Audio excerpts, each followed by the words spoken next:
যুক্তরাষ্ট্রের কাছে হেরে টি-20 বিশ্বকাপের গ্রুপ পর্ব থেকেই বিদায়ের শঙ্কায় পাকিস্তান। বাবর আজমদের পরের 3 ম্যাচের প্রতিপক্ষ ভারত, কানাডা ও আয়ারল্যান্ড। এর মধ্যে 2টি ম্যাচ জিতলে এই গ্রুপ থেকে সুপার 8-এ উঠবে ভারত ও যুক্তরাষ্ট্র।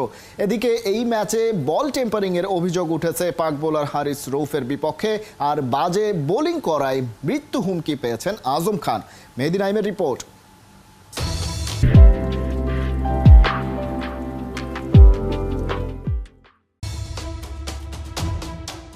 চলতি টি-20 বিশ্বকাপের প্রথম অঘটন দেখল বিশ্ব চ্যাম্পিয়ন পাকিস্তানকে সুপার ওভারে হারিয়ে চমকে দিল আয়োজক যুক্তরাষ্ট্র।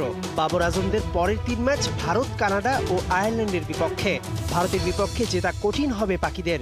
কানাডা ও আয়ারল্যান্ডের বিপক্ষে জিতলেও সুপার 8 যেতে পারবে না পাকিস্তান, কেননা এই গ্রুপ থেকে জয় বেশি থাকায় সেরা 2 দল হিসেবে যাবে ভারত ও যুক্তরাষ্ট্র।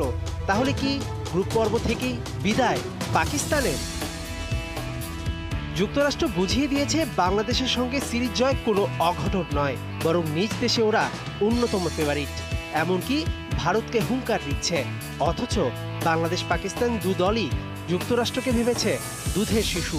সহজভাবে নেওয়াটাই কাল হয়েছে পাকিস্তানের জন্য।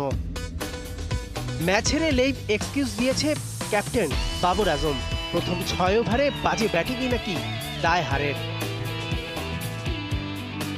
এমন ম্যাচে বল টেম্পারিং এর অভিযোগ উঠেছে হারিস রৌফের উপর। বিষয়টির সত্যতা যাচাই করতে নেমেছে আইসিসি। অভিযোগ প্রমাণ হলে শাস্তি পেতে হবে পাক বোলারকে। পাকিস্তানের বিগ হিটার আজম খান দলে চান্স পাওয়া নিয়ে কথা শুনছে বিশ্বকাপের শুরু থেকেই। যুক্তরাষ্ট্রের বিপক্ষে 0 রানে আউট হওয়ায় অনেকেই ক্ষেপা তার উপর। ইতোমধ্যে পেয়েছেন মেরে ফেলার হুমকি। সব মিলিয়ে পাকিস্তানের বিশ্বকাপ এবার কেমন যাবে সেটা তো প্রথম ম্যাচের বিশৃঙ্খলাতেই বোঝা হয়ে গেছে।